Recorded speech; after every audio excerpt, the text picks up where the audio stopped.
You ready? Ready. Hello everyone, it's Hani I'm Home Podcast here, Wawa Skander, and a friend of mine, Tim Van Doornen. Shout out to him. Prost, as you say in Dutch. Na zdrowie. Na zdrowie, as you won't ever heard in Russia. Only Western people think that we say it, but na zdrowie. I learned it in Serbia, I think. Or in, no, not in Serbia. Bulgaria. Do they say it? Mm-hmm. Okay, maybe. Sorry. Not in Russian. But for some reason, a lot of people think that we're saying it. You don't say anything, right? No, we just say a long toast. Like, usually something like, we drinking for love, we drinking for health, we drinking for something else. We're drinking for Honey I'm Home. We're drinking for Honey Home, yeah. Yes. That can work. Okay. Yeah. Let's drink. We're drinking for Honey I'm Home. Yay. Mm-hmm. Not the last time I'm drinking for Honey I'm Home, I suppose. But, you may know Tim as a Heroic Academy mastermind, as a Duct Ape, one of the part of the duo, and also one of the founders of Heroic. All those are pretty awesome ways to build your career in music industry, I suppose. So what's up, Tim? Oh, good. How was your day today? My day today was pretty good. Anything excited? I overslept by half an hour. Here we're talking. So I suppose Tim is one of the most hardworking in terms of building his time management habits. Also hardworking as hardworking. But in terms, I'm pretty, I would say, amazed with your time kind of skills. In terms of, you kind of always quite early the office. Like most of the times, I wouldn't say you're always at 10, but usually you're at 10. But I also leaving a bit earlier. And you usually kind of keep this strict. So you're going quite early and you're leaving quite early, and it's always like this. Yes. It's well thought through and calibrated with my girlfriend Camilla. Yeah. And with our dog Miles. Okay. Yes. So that was the idea. Yes. So I wake up at 6:30, and then I work, and then I do my morning routine, and then I walk Miles. Yeah. And then I have breakfast, and then I go to the office. And then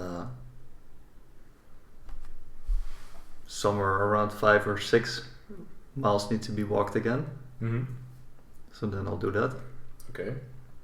And then usually we have some more calls, and then dinner, and then finish some work, and then spend some time with Camilla. Nice. Sounds like a well-planned day. It is. Is every day like this? Or is only just a weekday?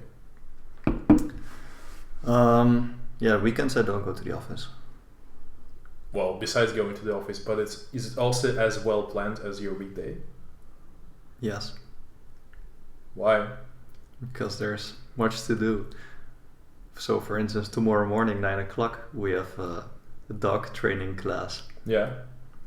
So that's that. And then we have I have of course the biggest to-do list for work, but also for our household we have a to-do list of stuff to do. For instance, this weekend we are going to spend some hours in present shopping for Sinterklaas and Christmas. It's all scheduled, man. We're organizing everything. It's crazy. How about yourself? My weekends usually I have one plan. Usually it's just this weekend I planned 2 days before it actually starting. So I planned I'm going to Tassel tomorrow. That's it. And when did you plan that? 2 days ago. Okay. And I said okay, fuck it, I'm going to Texel because I always wanted to go to Dutch Islands, and I thought the weather is not that bad now and it's kind of warm, so I thought why do the thing here? It's kind of warm. +10, come on, it's warm. Uh-huh. No? What is warm for you? Plus 30? Yeah, that's nice. I like plus 30. Well, you are welcome to spend the summer in Ukraine when it is plus 40. Yeah, plus 40 is a bit too much though. I think plus 30 is already too much. Like 25 is good. Anyway, I never really plan my weekends. I usually just, like for the weekend, I'm playing like either on Saturday or Sunday, depending on my personal inner feeling. I need to work on my book, and that's it. That's all the plan I have. And also depends now I have this podcast routine, which I planned to record just every weekend. But this week I'm incredibly productive in terms of podcasts, so I'm going to do a lot. But last week I just recorded myself. Anyway. How's the book going? 20 chapters done. Sick. 20 chapters. 20 chapters, 94 pages. And how far do you feel you've progressed in the story?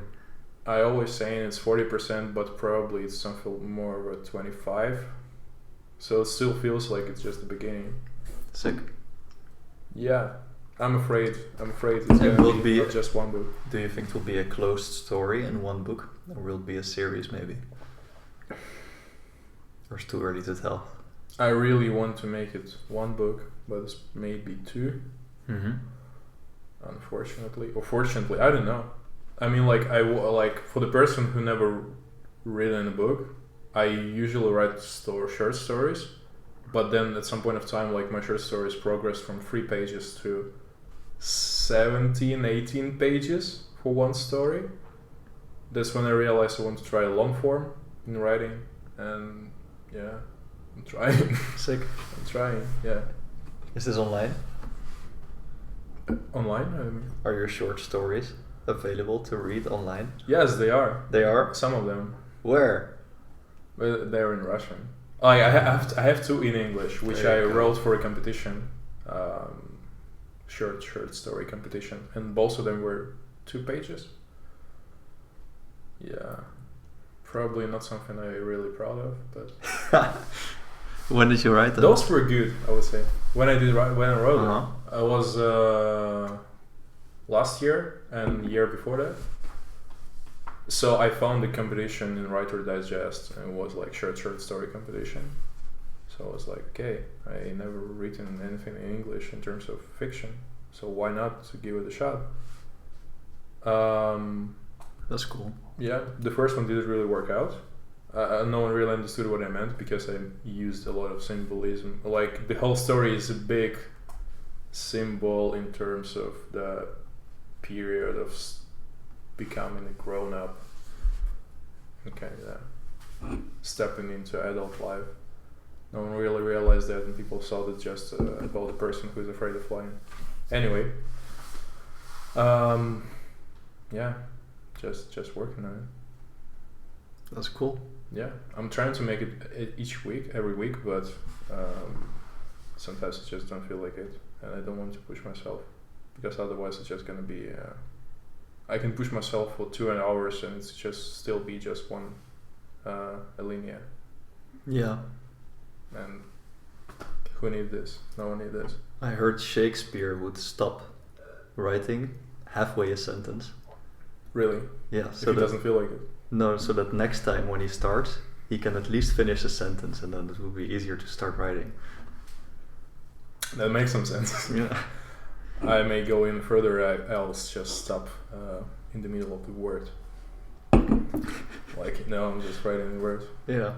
There was a big cat, and then I'll guess it afterwards. Cat or caterpillar. Maybe catastrophe or caterpillar. Sick. Whatever. Could go anywhere. Exactly. That's interesting. Probably will never do this, but yeah, that's how my book's going. Anyway, we're here not to speak about my book. Also a little bit. But to speak about your book. My book? Yeah. The Marketing Bible. Why? Not why. Okay, Marketing Bible is your most recent, but you first did a production Bible, Mastering Bible. The Mastering Bible. Why yes. and how? Why and how? mainly why? Why did you decide to write the book? 2 reasons. One reason, and that's the same reason why I started blogging, is because as I became pretty good in mixing and mastering, the artists that we were working with and just people from SAE, like the engineering school, started asking me questions, and everyone kept asking me the same questions. So then, out of time and efficiency, I thought I'll just write a blog post about this, and that was still put on the Heroic Recordings website. That did pretty well. So that became 20 times the biggest traffic source to our website. But was it already the time when you stopped with duct tape? Or you were still... No, this was still doing duct tape. Okay. Which brings us to part 2, which is we were still doing duct tape, and we were starting the label Heroic Recordings, and we also had like the management side of Heroic, and a whole bunch of other projects. We were just navigating our way through the music industry and trying everything to see what we could do, what worked, and mainly because we wanted to earn some money so that we can stop our boring side jobs and make a living in music and then build that. So this blog post worked apparently.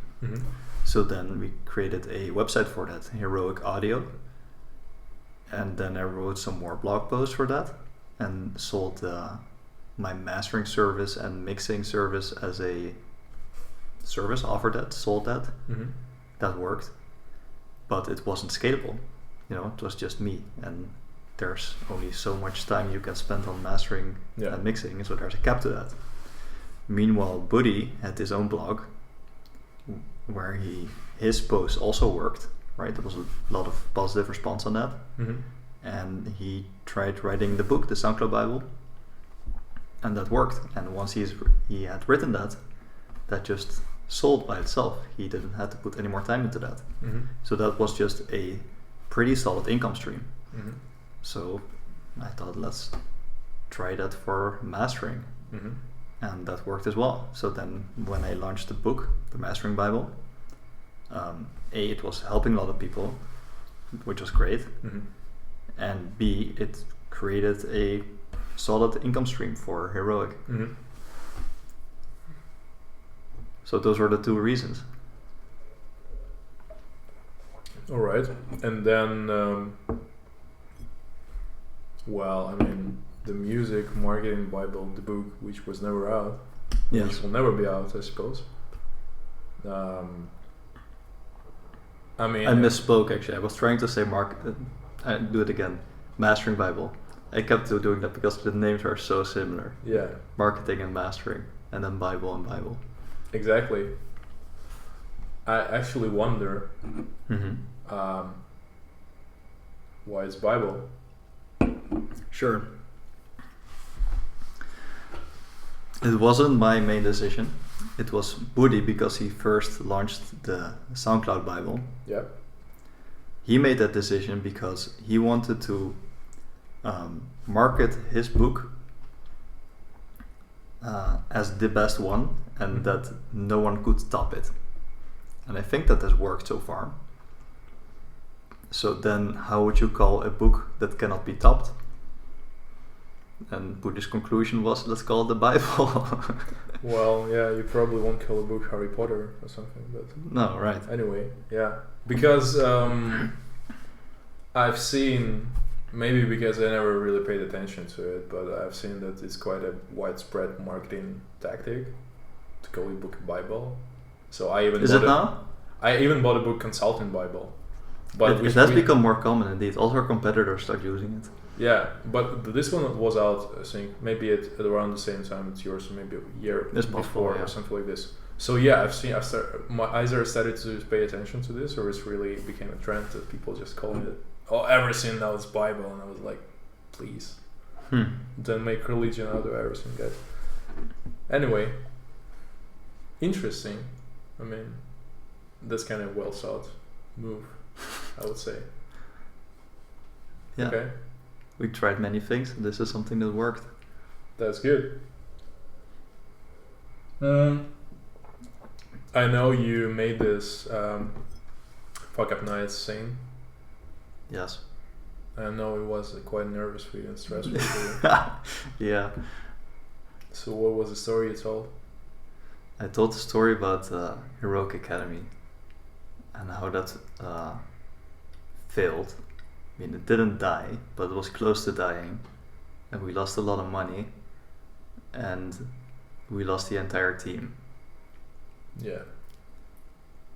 Was it because of that, or was it because of the nervousness? No, I mean, like, no, it's a question mostly why I was in the team. Was it just because the business was like? Well, I can't say for certain, but there was one person in the team who was just not good enough. Yeah. So we had to let that person go, and then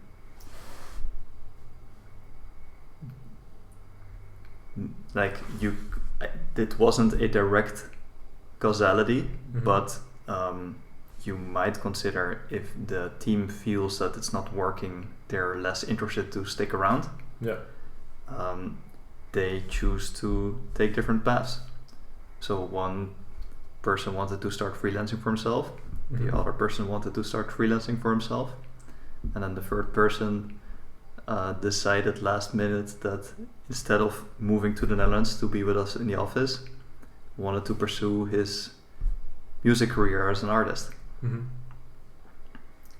then that was the team. Do you think it was last minute? Yeah. Well, either that or he lied to me, but I think it was last minute. Okay. Let's give the benefit of the doubt there. Well, I mean, like it's really brave move to another country. I would say from my experience. You're so brave, Ova. I'm so impressed. I know. I never done it.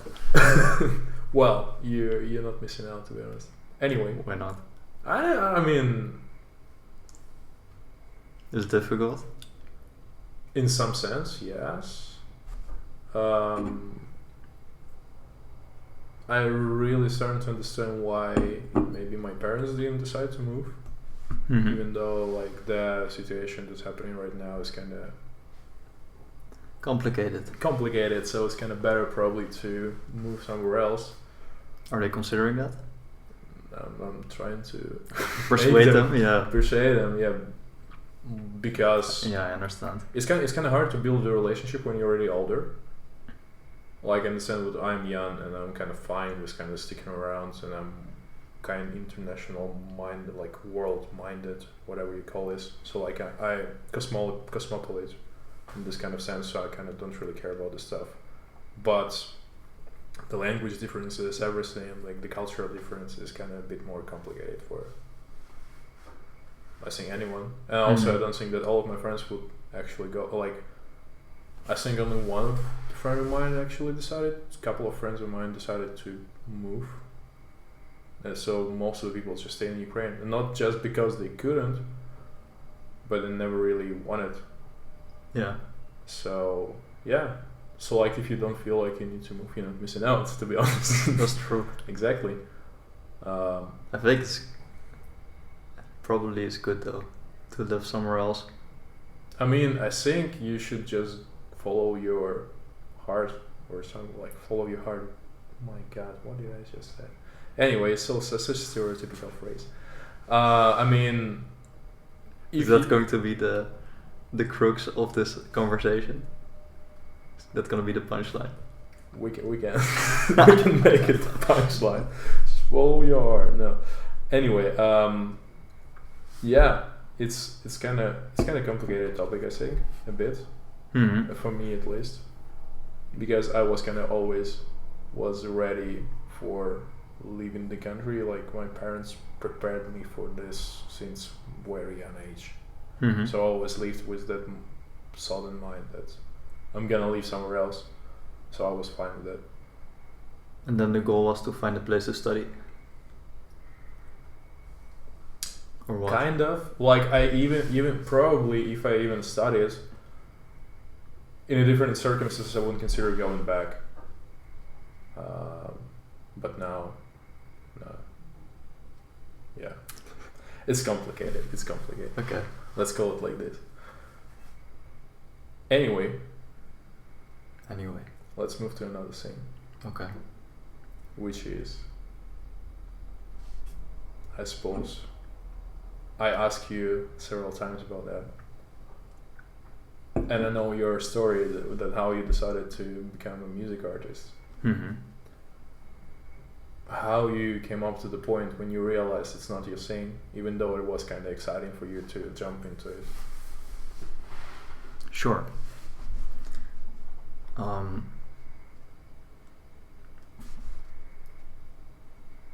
We jumped into it because it was fun. And the reason why we stopped is because we realized something. And that's also the same reason why it never really took off and became successful. So we got into it because it was fun. You know, we were just messing around playing Call of Duty and then messing around on the computer making some beats. We put it on SoundCloud and people said, this is fantastic. So then we got some dopamine and we were like, yes, let's do more of this. Mm-hmm. And then some student organizations in the Netherlands booked us, so they gave us some money to come play and get free entrance to a club and display. It was just the fantastic life of a 19-year-old. Yeah. Right. To be a successful artist, you need to be an artist, right?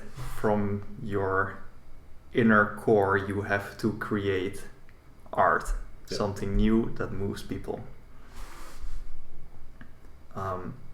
We did this because it was fun, and accidentally it worked, so we started to take it seriously.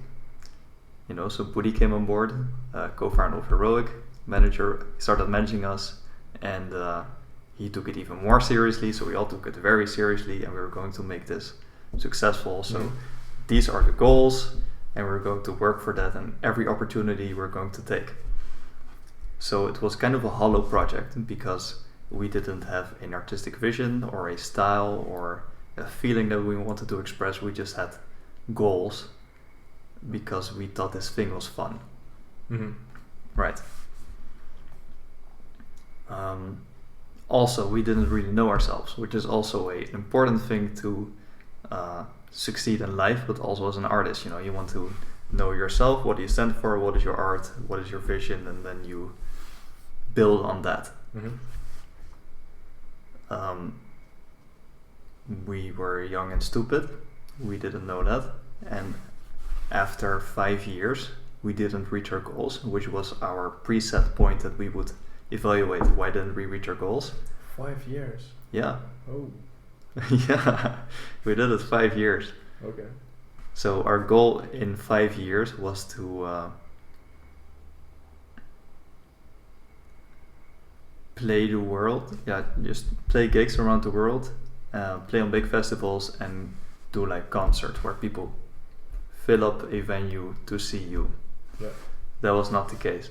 We did play festivals, but we played the graveyard shifts, you know, when the festival opens and no one is there and no one knows you. Yeah. And we played like support to B-list artists. Mm-hmm. And we just played random club nights where people just want to party, get drunk, and don't care who the DJ is. Yeah. Right. So that was not our goal. And it's very obvious why we didn't reach that, because we weren't actually artists. So when we realized that, I also realized, okay, so I'm not an artist. I actually do not like performing on stage at all. Mm-hmm. So that's probably also an important feature to take away. It is. And then for Sjoerd, the other half of Duct Tape, he realized, because he actually is a musician and he can be an artist, I don't like what we're doing with the project at all. You know, I want to make completely different music, and I want to go back to school to learn music and become much better at it. Yeah. So then that's when we got it. Okay. So why did you decide to study music in first place? Like you studied master in production? Yeah, I studied audio engineering. I have a bachelor's degree in that. Because as an idiot teenager, after high school, I graduated when I was 17. Mm-hmm. The only thing I thought I was supposed to do was study at the university. Yeah. So I picked a random one, had no interest whatsoever. It was that bad. Okay. High school was easy. Yeah. And then university wasn't. So then I dropped out halfway the first year. Mm-hmm. So then next year I thought, okay, I'll do that again because I'm supposed to do this. And then I picked a different study at a different university. And then the same thing happened. A half year later I failed and then dropped out. So then I had this conversation with a coach, super helpful, who made me realize maybe you shouldn't do a university study that you're not interested in. What do you like doing? And then I mentioned this music project we were just starting with Short and Buddy. Mm-hmm. I said, why don't you do a study related to that? Mm-hmm. So then that's what I did. So what were those two random studies you decided to go on? Right. Well, as a naive teenager, I thought I'm pretty smart, so at some point I'll just think of something clever and then I just do marketing very well and become rich. So I did some marketing studies. Okay. Interesting. Yeah. But then, with no real intent or discipline, that didn't work out so well. So like in both cases you just tried marketing? Well, the first I did, I thought it was just ridiculous, so then I stopped. Because that was very unorganized.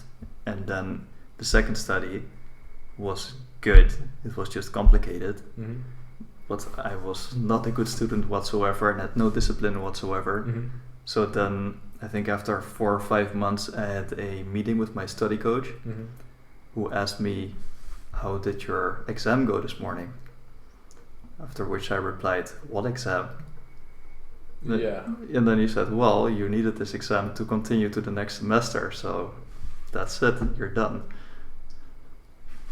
Okay. So those were my study adventures. Interesting. Yeah. So was it in HIH or was it here? Amsterdam. Amsterdam. Yeah. UvA or?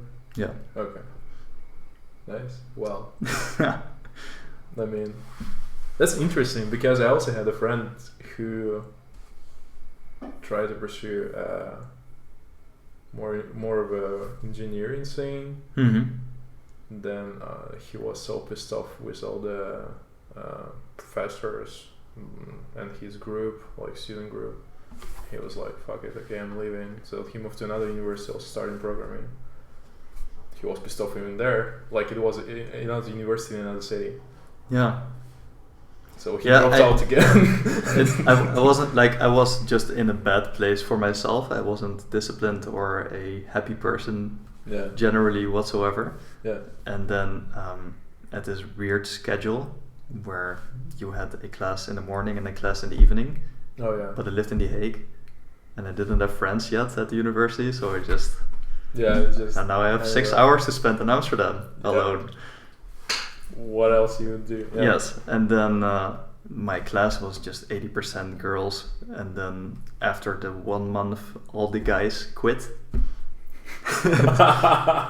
Well, marketing studies, yeah. So at that point, didn't really make any good connections, and I was just a terrible student, not into it at all. Yeah.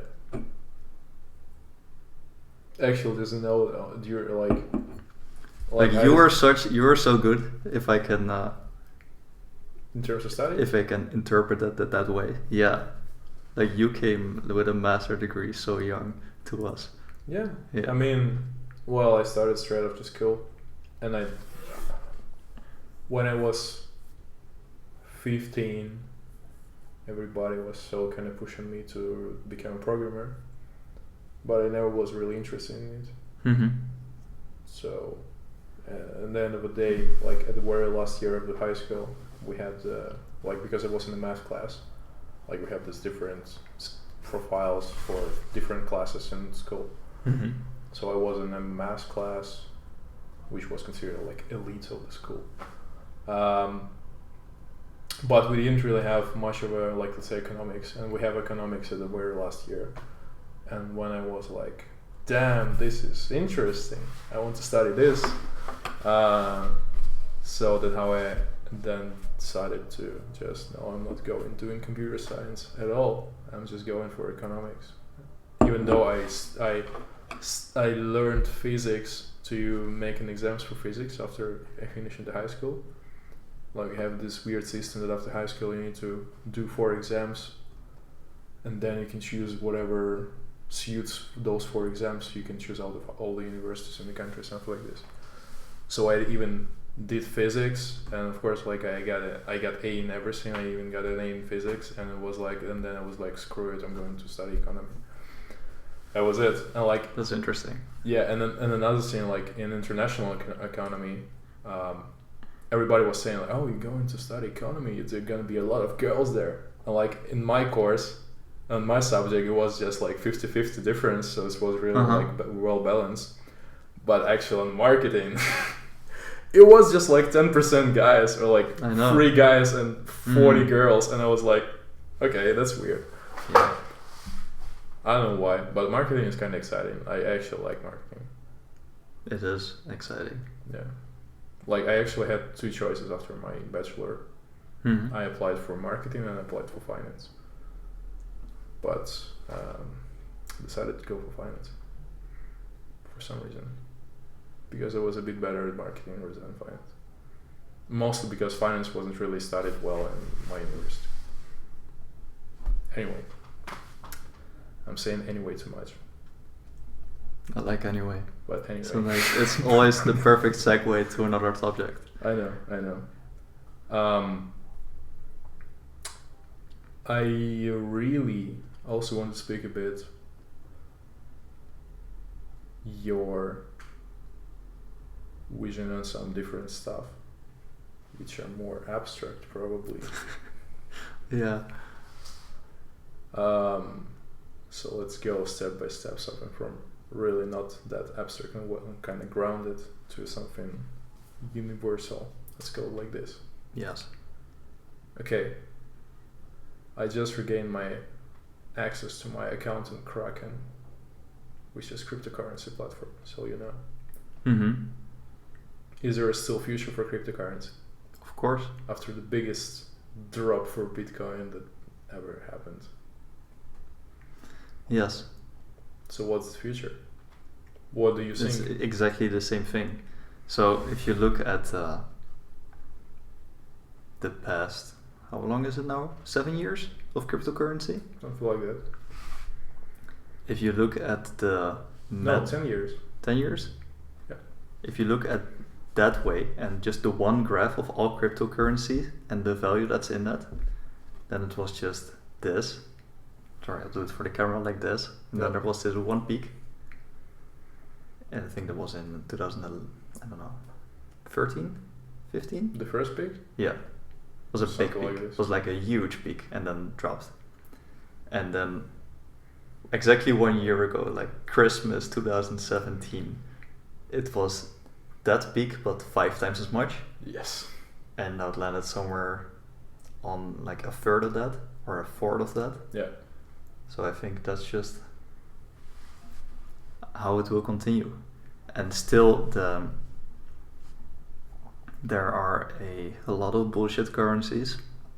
Putin coin. There is Putin coin? Of course there's Putin coin, there's everything coin. Who made it? I wonder. I don't know. And it didn't look very much into Putin coin, to be honest. You don't want to put into Putin coin? No. Okay. I don't think Putin himself has much to do with it either, though. Of course not. Of course not. It's more of a meme, like a Dogecoin. Exactly. Yeah. Just blockchain and cryptocurrency will work in the end. We'll just have to see which way. And there will probably be like most markets when and it's already like there are two that are the biggest, and the other ones are the losers or niche ones. So that's just a long game that will play out, and there's a lot of lobbying against it by the more regular banks. Yeah. So it will take a while, but in the end it should prevail, because it's just a better system. Is it? It is. What I think is better than rather, don't you think that at one point of time it's maybe still centralized? How? I mean, like in terms of it, there will be a really big player on the market who's gonna collect most of it. That will always happen. Yeah. Because it's a it will be trading game. It will be a bit fairer, but it won't be like well balanced still. Because there is this one guy who can collect most of the stuff and really influence its exchange rates to everything. The value. Yeah, the value of the coins.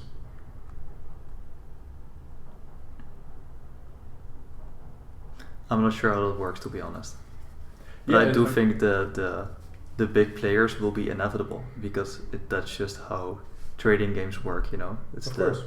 There will be always the biggest players, and then you have the 80 other % that are the losers. It's the burrito principle.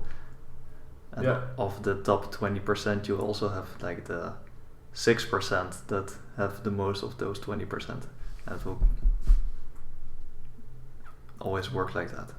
Yeah, but let's say, I mean, there was a really good example about, even not really, like, we can call him a big player, but I don't think he was quite big, like, if you... The crypto whale? No, before that, I mean, like, it was like in the 80s, it was before the cryptocurrency. Have you heard of George Soros? Okay, so he's kind of also a billionaire and all this stuff. He's American of Hungarian descent, something like this. And back in 80s, I think, or even 70s, I think 80s,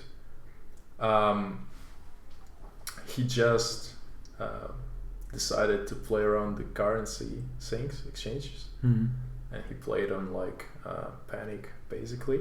So what he did, he just spread rumors about British pound. And it started to work, so British pound dropped significantly in one day, so he just bought it all.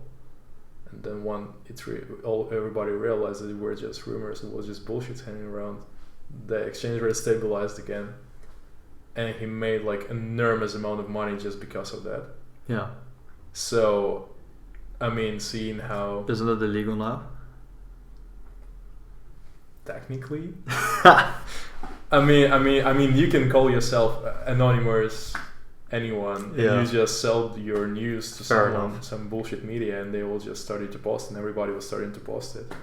That's how it works. Like, why Trump didn't really spend a lot on his political agenda stuff, because he was telling bullshit and he got free publicity. So that's how it works. So if everybody will start to see the big rumors, it's just gonna be spreading all over the place. And like, so it can be traced if someone would go back to the roots when it's all started, but even there you can sneak out quite easily, I suppose. So, I mean, knowing this kind of example, does it still make cryptocurrency a fairer and more believable thing? Like, I think so, because if it really becomes a global currency, then the scale is even bigger. So the impact of a whale would be smaller. But wouldn't be like, it's still just about all about the value. Like if it will become the only currency in the whole world, probably that would make sense.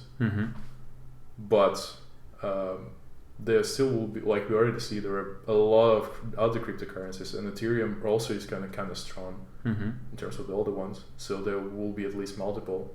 Yeah. So again, there is a really huge room for such kind of things happening. Yeah, that's already happening. Yeah, so nothing really changed. Like technical part of it would change, but not the like what makes it actually currency won't really change the whole system. Like when gold was gold, it was only gold, so that's why everybody kind of treated it the same. But with introducing newer currencies and different exchange rates and everything, so it fucked up the system so much. So it'll ever free the room for some kind of a speculations. Certainly. To work to the benefit of everyone, though. Yeah, I mean, like infrastructure-wise, I would say yes. Yeah. But overall, it wouldn't really change the meaning for the currency for everyone. It's just gonna be we pay now with credit cards, then we'll pay with wallets, with QR codes that we scan, whatever. Only like technical wise, yes, but I wouldn't say it will change the way we think of currencies. No. Yeah. It's always a trade. Yeah. Okay. And like okay. I don't know how it will be in the future. Yeah, we'll see. No one knows, unless we have a time machine. But I don't. No, I don't have one either. Shit. Would you like to have one? I'm not sure. It's not scientifically possible. Probably would like to have one. Why? Do you have something you're regretting that you want to change? No, like I'm not sure how it would work, but I do imagine you might be able to.